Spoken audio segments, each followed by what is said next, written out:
Ẹ fura o, àìsàn ibà tí kò gbóògùn ti wọ ilẹ̀ Áfíríkà.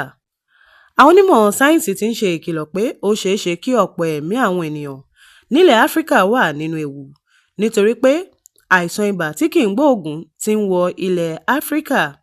Wọ́n ní kòkòrò tó máa ń fa ibà tí oògùn artemisinin kì í ṣiṣẹ́ fún ti wà ní ẹkùn ìlà oòrùn Áfíríkà. Wọ́n ní ibà yìí ti tilẹ̀kùn sí ìdá 20 láti ìdá kan ṣoṣo láàrin ọdún 3. Lásìkò tí oògùn kò ṣiṣẹ́ fún àìsàn ibà báyìí kẹ́yìn, iye àwọn ọmọdé tó pàdánù ẹ̀mí wọn ló lékún ní ìdá 3.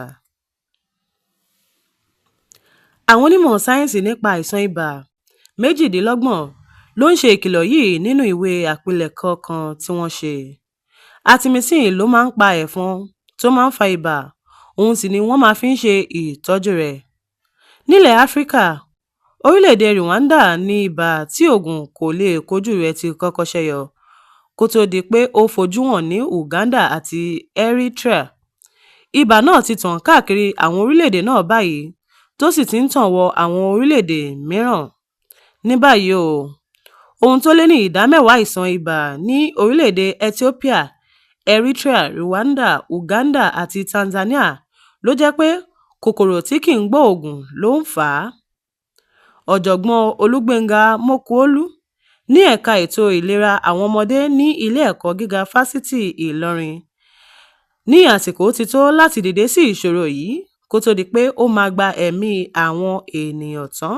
Ní ọdún 2016, irúfẹ́ àìsàn ibà yìí kò wọ́pọ̀ ní ẹkùn àríwá Uganda, àmọ́ nígbà tó fi máa di ọdún 2019, kòkòrò yìí ti lé ní ìdá 20 ní ẹkùn náà.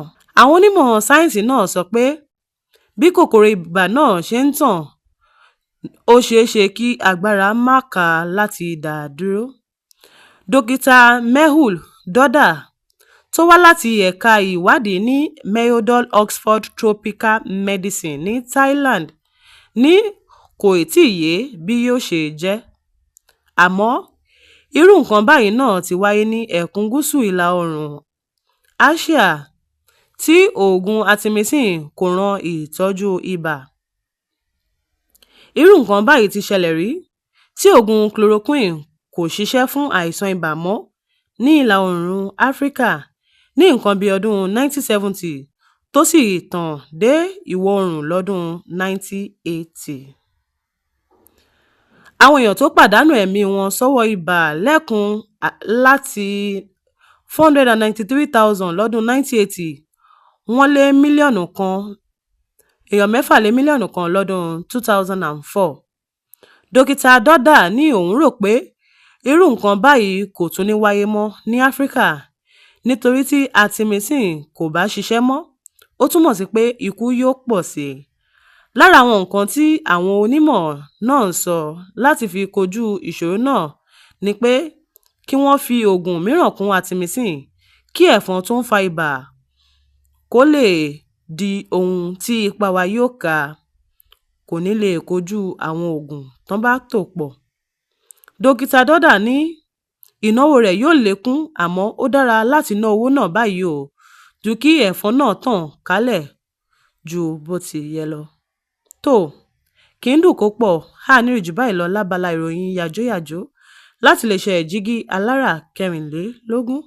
Ọdẹ́mọ̀ Abímbọ́lá Babalọ́lá lóníròyìn. Títí di ìgbà mìíràn tá ò fi ire àti ayọ̀ pàdé. Ire o, ire lójú owó ń rí.